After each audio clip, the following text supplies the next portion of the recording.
زرار بن ازور رضی اللہ عنہ نے دشمن کو اس کیفیت میں دیکھا کہ اس نے نہ صرف یہ کہ حملہ روک لیا ہے بلکہ وہ سامنے سے بھی اور دائیں بائیں سے بھی حملے کر رہا ہے۔ مسلمانوں کا جوش و خروش کچھ کم نہ تھا، لیکن رومی جس منظم انداز سے لڑ رہے تھے اس سے یہی ایک خطرہ نظر آنے لگا تھا کہ وہ مسلمانوں کو بھگا کر اور کاٹ کر آگے نکل جائیں گے۔ زرار رضی اللہ عنہ کو خالد رضی اللہ عنہ نے جس حرکت سے منع کیا تھا انہوں نے وہی حرکت کی۔ پہلے تو وہ منظم انداز سے رومیوں پر حملے کراتے رہے، لیکن دیکھا کہ رومی پیچھے ہٹنے کے بجائے چڑھے آ رہے ہیں تو زرار جوش میں آ گئے اور چند ایک مجاہدین کو ساتھ لے کر رومیوں پر ٹوٹ پڑے۔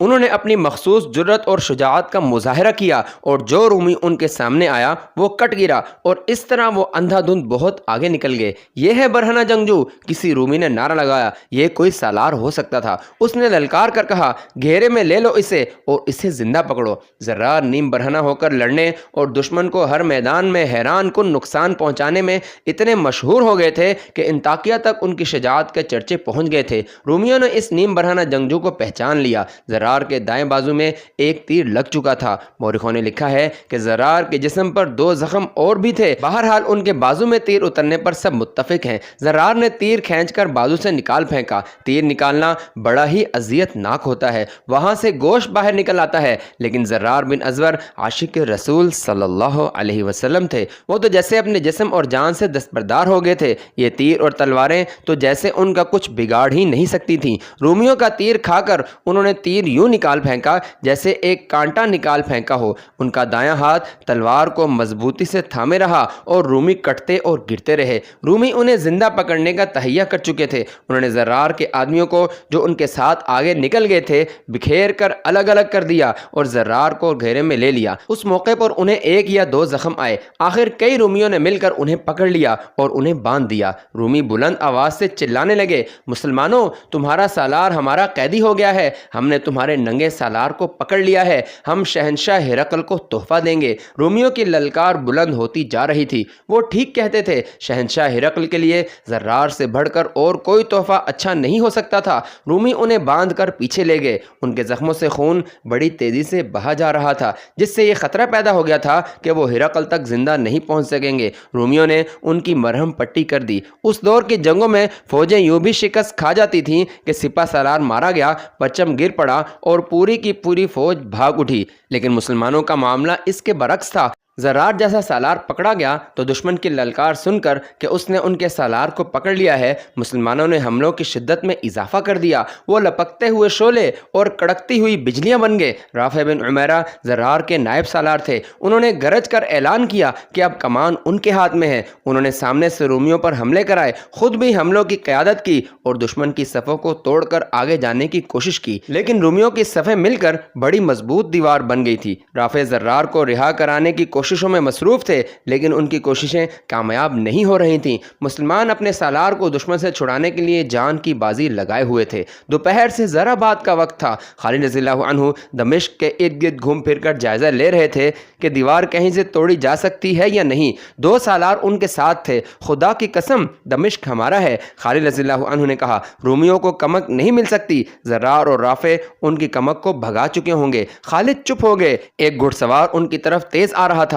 قاصد معلوم ہوتا ہے، خالد رضی اللہ عنہ نے کہا اور گھوڑے کو ایڑ لگا کر اس کی طرف بڑھے۔ سالار اعلیٰ، گھڑ سوار نے گھوڑا ان کے قریب روک کر کہا، رومیوں نے زرار بن ازور کو پکڑ لیا ہے، ابن عمیرہ نے ان کی جگہ لے لی ہے۔ انہوں نے ابن الازور کو رہا کرانے کی بہت کوشش کی ہے، لیکن رومیوں کی تعداد اتنی زیادہ ہے کہ ہم ناکام ہو گئے ہیں۔ ابن عمیرہ نے مجھے اس پیغام کے ساتھ بھیجا ہے کہ کمک کے بغیر ہم رومیوں تک نہیں پہنچ سکیں گے۔ کیا میں نے اسے منع نہیں کیا تھا کہ اپنے آپ کو قابو میں رکھنا؟ خالد نے برہم سا ہو کر کہا، رومی ہمارے اتنے قیمتی سالار کو نہیں لے جا سکتے۔ خالد رضی اللہ عنہ نے تمام سالاروں کو بلایا اور انہیں زرار کی گرفتاری اور بیت لحیہ میں رومیوں کے سامنے مسلمانوں کی کمزور حالت کے متعلق بتایا۔ میں خود ابن عمیرہ کی مدد کے لیے جانا چاہتا ہوں، خالد رضی اللہ عنہ نے کہا، لیکن محاصرہ کمزور ہو جائے گا۔ رومی باہر آ کر تم پر حملہ کر دیں گے۔ ہماری نفری پہلے ہی کم ہو کر رہ گئی ہے، اگر میں نہیں جاتا اور میں کمک نہیں بھیجتا تو ہمارے 5000 سوار مارے جائیں گے۔ رومیوں کی کمک سیدھی یہاں آ کر حلہ بول دے گی۔ بتا سکتے ہو مجھے کیا کرنا چاہیے؟ رافع کی مدد کو پہنچنا اور رومیوں کی کمک کو روکنا زیادہ ضروری ہے۔ ابو عبیدہ رضی اللہ عنہ نے کہا، ابن ولید تو سمجھتا ہے کہ تیرا جانا ضروری ہے تو ابھی چلا جا، ہمیں اور دمشق کے محاصرے کو اللہ پر چھوڑ، رومیوں کو باہر آ کر حملہ کرنے دے، وہ زندہ اندر نہیں جا سکیں گے۔ دوسرے سالاروں نے ابو عبیدہ کی تائید کی۔ خالد رضی اللہ عنہ کو یقین دلایا کہ ان کی نفری کم ہو بھی گئی تو بھی وہ محاصرے کو درہم برہم نہیں ہونے دیں گے۔ اگر مجھے جانا ہی ہے تو میں فوراً نہیں جاؤں گا۔ خالد رضی اللہ عنہ نے کہا، میں ایسے وقت یہاں سے سواروں کو نکالوں گا جب دشمن ہمیں دیکھ نہ سکے۔ ابو عبیدہ میری جگہ لے لے، میں آدھی رات کے بعد 4000 سوار لے کر نکل جاؤں گا۔ تم سب پر اللہ کی سلامتی ہو، اللہ تمہارا حامی و ناصر ہو۔ 4000 سواروں کو تیاری کی حالت میں الگ کر دو اور انہیں بتا دو کہ آدھی رات کے بعد روانہ ہونا ہے۔ بیت لحیہ کم و بیش 20 میل دور تھا۔ سورج غروب ہونے تک وہاں رومیوں اور مسلمانوں میں لڑائی ہوتی رہی۔ رافع بن عمیرہ نے شام تاریک ہونے کے بعد مجاہدین کو رومیوں کے عقب میں پہاڑیوں کے دامن میں سے گزار کر بھیجا، مگر ہر ٹولی ناکام واپس آئی۔ جو وقت گزرتا جا رہا ہے، زرار بن ازور موت کے قریب ہوتا جا رہا ہے۔ رافع نے کئی بار کہا، اللہ کرے وہ زندہ ہو، اللہ اسے زندہ رکھے، ہم اسے چھڑا ضرور لیں گے۔ رات گزر گئی، صبح کا اجالا ابھی پوری طرح نہیں نکھرا تھا کہ خالد رضی اللہ عنہ 4000 سوار دستوں کے ساتھ رافع کے پاس پہنچ گئے۔ خالد رضی اللہ عنہ آدھی رات گزر جانے کے بہت بعد دمشق سے روانہ ہوئے تھے۔ انہوں نے 4000 سواروں کو شام کے بعد خاموشی سے محاصرے سے ہٹا کر پیچھے کرنا شروع کر دیا تھا اور سوار پیچھے جا کر اکٹھے ہوتے جا رہے تھے۔ یہ جگہ دمشق سے ذرا دور تھی۔ خالد رضی اللہ عنہ انہیں ساتھ لے کر روانہ ہوئے تو شہر میں محصور رومیوں کو خبر تک نہ ہوئی۔ خالد اور ان کے سوار دستے کو دیکھ کر رافع اور ان کے سواروں نے نعرے لگانے شروع کر دیے۔ خالد رضی اللہ عنہ نے بڑی تیزی سے دشمن کا اور رافع کے سواروں کا جائزہ لیا اور دونوں دستوں کو ضرورت کے مطابق ترتیب میں کر کے حملے کا حکم دے دیا۔ حملہ ابھی شروع بھی نہیں ہوا تھا کہ ایک گھڑ سوار مسلمانوں کی صفوں سے نکلا اور گھوڑا سر پر دوڑاتا خالد رضی اللہ عنہ سے بھی آگے نکل گیا۔ اس کے ایک ہاتھ میں تلوار اور ایک ہاتھ میں برچی تھی۔ خالد رضی اللہ عنہ کو اس پر غصہ آیا اور انہوں نے چلا کر اسے پکارا، لیکن وہ رومیوں کی اگلی صف تک پہنچ چکا تھا۔ جسم کے لحاظ سے وہ موٹا تازہ نہیں تھا، اس کے سر پر سبز رنگ کا عمامہ تھا اور اس نے اپنے چہرے کو ایک کپڑا باندھ کر چھپایا ہوا تھا۔ اس کی صرف آنکھیں نظر آتی تھیں۔ یہ خالد ہے، رافع بن عمیرہ نے کہا۔ ایسی جرت خالد کے سوا کوئی نہیں کر سکتا۔ رافع ایک پہلو پر تھے جہاں سے خالد رضی اللہ عنہ نظر نہیں آتے تھے۔ خالد رضی اللہ عنہ نے حملہ روک لیا اور وہ رافع کے پاس گئے۔ رافع انہیں دیکھ کر حیران ہوئے۔ ابن ولید، رافع نے خالد سے کہا، اگر یہ تو نہیں جو رومیوں پر اکیلا ٹوٹ پڑا ہے تو کون ہے؟ میں یہی تجھ سے پوچھنے آیا ہوں۔ خالد رضی اللہ عنہ نے کہا، میں نے ابن الازور کو اسی حرکت سے روکا تھا۔ وہ دیکھ ابن ولید، رافع نے کہا، وہ جو کوئی بھی ہے،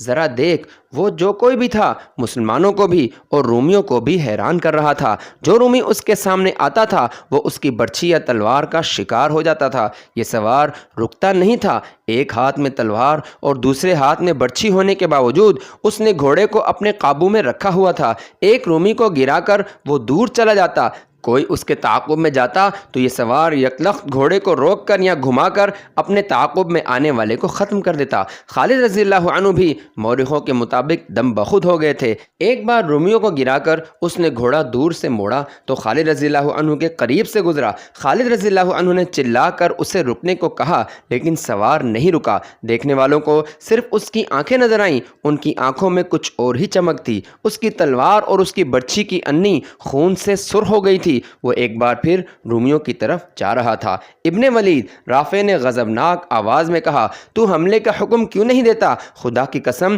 یہ جنگ اس اکیلے سوار کی نہیں۔ مجاہدین اس سوار کی حیرت ناک شجاعت کو دیکھ کر جوش سے پھٹے جا رہے تھے اور وہ بھی حملے کا مطالبہ کر رہے تھے۔ خالد رضی اللہ عنہ نے حملے کا حکم دے دیا۔ اب مجاہدین اسلام نے جو حملہ کیا تو یہ ایسے غضبناک سیلاب کی مانند تھا جو بند توڑ کر آیا ہو۔ اس ایک پر اسرار سوار نے مجاہدین مجاہدین کے لشکر میں قہر بھر دیا تھا۔ مجاہدین نے خالد رضی اللہ عنہ کی بتائی ہوئی ترتیب سے حملہ کیا، لیکن وہ سوار اپنے لشکر سے الگ تھلگ اپنی طرز کی لڑائی لڑتا رہا۔ خالد رضی اللہ عنہ اس تک پہنچنے کی کوشش کر رہے تھے، لیکن وہ تو جیسے دیوانہ ہو چکا تھا۔ وہ خودکشی کرنے کے انداز میں لڑ رہا تھا۔ ایک بار وہ خالد رضی اللہ عنہ کے قریب سے گزرا۔ رک جا اے جان پر کھیلنے والے، خالد چلائے، کون ہے تو؟ سوار نے گھوڑا ذرا روکا، خالد کی طرف دیکھا، کپڑے کے نقاب سے چمکتی ہوئی آنکھیں نظر آئیں اور اس نے گھوڑے کو ایڑ لگا دی۔ خالد رضی اللہ عنہ نے اپنے 2 محافظوں سے کہا کہ اس سوار کو گھیرے میں لے آئیں ورنہ یہ مارا جائے گا، دیکھو یہ تھک بھی گیا ہے۔ دونوں سواروں نے گھوڑے دوڑا دیے اور اسے جا لیا۔ کیا تو نے سنا نہیں، سالار اعلیٰ نے تجھے بار بار پکارا ہے؟ ایک محافظ نے اسے کہا۔ سوار محافظوں کو چپ چاپ دیکھتا رہا۔ سالار اعلیٰ تجھ سے خفا نہیں؟ دوسرے محافظ نے کہا، آ اور ان سے خراج تحسین وصول کر۔ سوار نے ایک بار پھر گھوڑے کا رخ دشمن کی طرف کر دیا، لیکن اس سے پہلے کہ وہ ایڑ لگاتا، ایک محافظ نے اپنا گھوڑا اس کے آگے کر دیا اور دوسرے نے اس کی لگام پکڑ لی۔ عجیب بات یہ تھی کہ سوار نے کوئی بات نہ کی اور نقاب سے صرف اس کی آنکھیں نظر آ رہی تھیں۔ یہ عام سی آنکھیں نہیں تھیں۔ محافظ اسے اپنے ساتھ لے گئے اور خالد رضی اللہ عنہ کے سامنے جا کھڑا کیا۔ اس نے برچھی اور تلوار سے اتنے زیادہ آدمیوں کو ہلاک کیا تھا کہ دونوں ہتھیار پورے کے پورے لال ہو گئے تھے اور ان سے خون بہہ بہہ کر اس سوار کے ہاتھوں تک چلا گیا تھا اور کپڑوں پر بھی چھینٹے پڑے تھے۔ خالد رضی اللہ عنہ نے اس کی آنکھوں میں دیکھا تو اس نے نظریں جھکا لیں۔ آنکھوں سے تو نوعمر لڑکا لگتا ہے۔ خالد رضی اللہ عنہ نے کہا، تو نے اپنی شجاعت کا سکہ میرے دل پر بٹھا دیا ہے، تیری قدر میرے سوا اور کوئی نہیں کر سکتا۔ خدا کی قسم میں تیرا چہرہ دیکھوں گا اور تو بتا کہ تو کون ہے۔ تو میرا امیر ہے اور میرا سالار ہے۔ سوار نے کہا، اور تو میرے لیے غیر مرد ہے۔ میں تیرے سامنے اپنا چہرہ کیسے بے نقاب کر دوں؟ جسے تو میری شجاعت کہتا ہے، یہ ایسا اشتعال اور غصہ ہے جو میرے اختیار سے باہر ہے۔ تجھ پر اللہ کی رحمت ہو۔ خالد رضی اللہ عنہ نے اس سوار کی بات سن کر کہا، کس کی بیٹی ہے تو؟ کس کی بہن ہے تو؟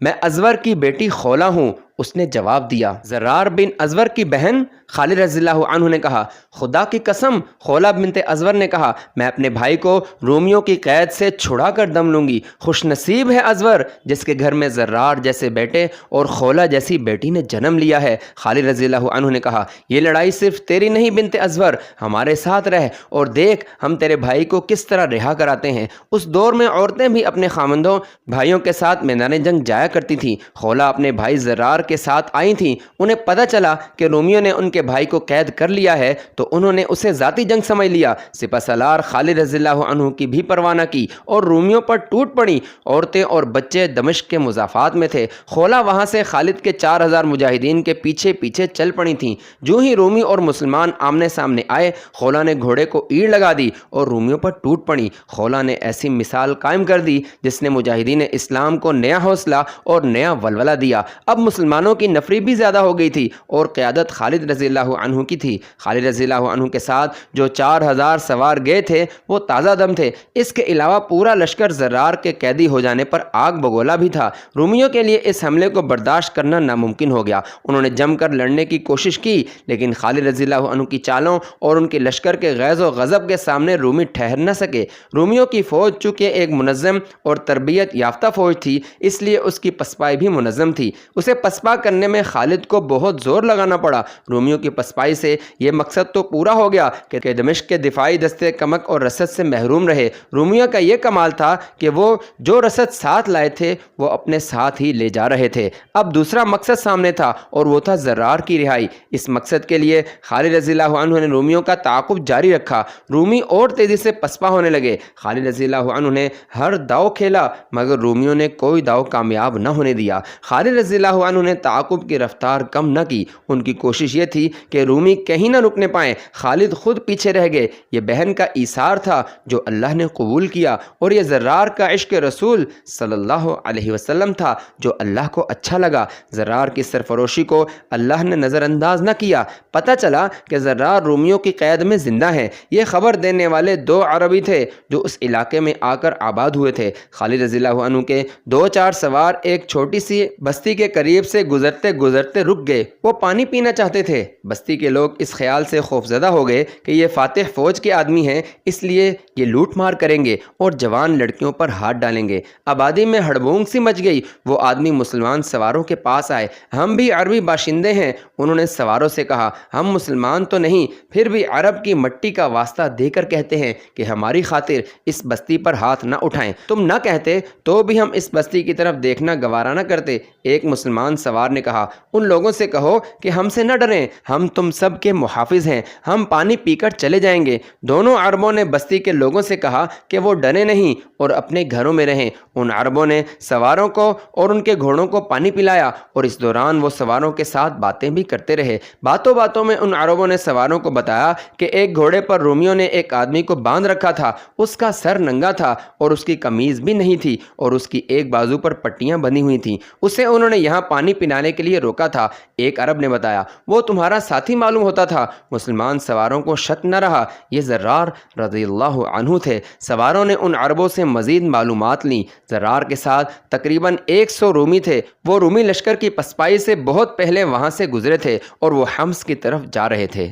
مسلمان سواروں نے اپنے ایک ساتھی سے کہا کہ وہ پیچھے جا کر سپہ سالار کو زرار بن ازور کے متعلق یہ اطلاع دے۔ الحمدللہ، خالد نے یہ خبر سن کر کہا، زرار زندہ ہے اور وہ زندہ رہے گا۔ انہوں نے اسے قتل کرنا ہوتا تو کر چکے ہوتے، وہ اسے اپنے بادشاہ کے پاس لے جا رہے ہیں۔ ابن عمیرہ کو بلاؤ۔ رافع بن عمیرہ آئے تو خالد رضی اللہ عنہ نے انہیں زرار کے متعلق جو اطلاع ملی تھی پوری سنا کر کہا کہ وہ 100 سوار چن لیں، وہ جان پر کھیلنے والے شہ سوار ہوں، انہیں ساتھ لے کر حمص کی طرف ایک راستہ اختیار کریں جو راستہ نہ ہو۔ مطلب یہ تھا کہ راستہ چھوٹا کر کے حمص کی طرف جائیں اور ان 100 سواروں کو روکیں اور ابن الازور کو رہا کرائیں۔ رافع جب سواروں کا انتخاب کر رہے تھے تو زرار کی بہن کو پتہ چل گیا کہ رافع زرار کو آزاد کرانے جا رہے ہیں۔ وہ رافع کے پاس دوڑی گئیں اور کہنے لگیں کہ وہ بھی ان کے ساتھ جائیں گی۔ نہیں بنت الازور، رافع نے کہا، خدا کی قسم، جو کام ہمارا ہے وہ ہم ایک عورت سے نہیں کرائیں گے۔ تجھے تیرا بھائی چاہیے، وہ تجھے مل جائے گا، نہیں ملے گا تو ہم پھر واپس نہیں آئیں گے۔ میں اگر سپہ سالار سے اجازت لے لوں، ابن ولید تجھے اجازت نہیں دے گا ازور کی بیٹی، رافع نے کہا۔ خولا مایوس ہو گئیں۔ رافع چنے ہوئے 100 سواروں کے ساتھ بڑی جلدی روانہ ہو گئے۔ انہوں نے حمص کی طرف جاتے ہوئے راستے کا اندازہ کر لیا تھا۔ وہ اس راستے سے دور دور تیز رفتار سے گھوڑے دوڑاتے گئے۔ وہ زیادہ دور نہیں گئے ہوں گے کہ ایک طرف سے ایک گھوڑا سر پر دوڑتا آ رہا تھا۔ وہ رومی نہیں ہو سکتا تھا، رومی ہوتا تو اکیلا نہ ہوتا، وہ خالد رضی اللہ عنہ کا قاصد ہو سکتا تھا، کوئی نیا حکم لایا ہوگا۔ وہ قریب آیا تو اس کا سبز امامہ اور چہرے پر کپڑے کا نقاب نظر آیا۔ ابن عمیرہ، سوار نے للکار کر کہا، اپنے بھائی کو آزاد کرانے کے لیے میں آ گئی ہوں۔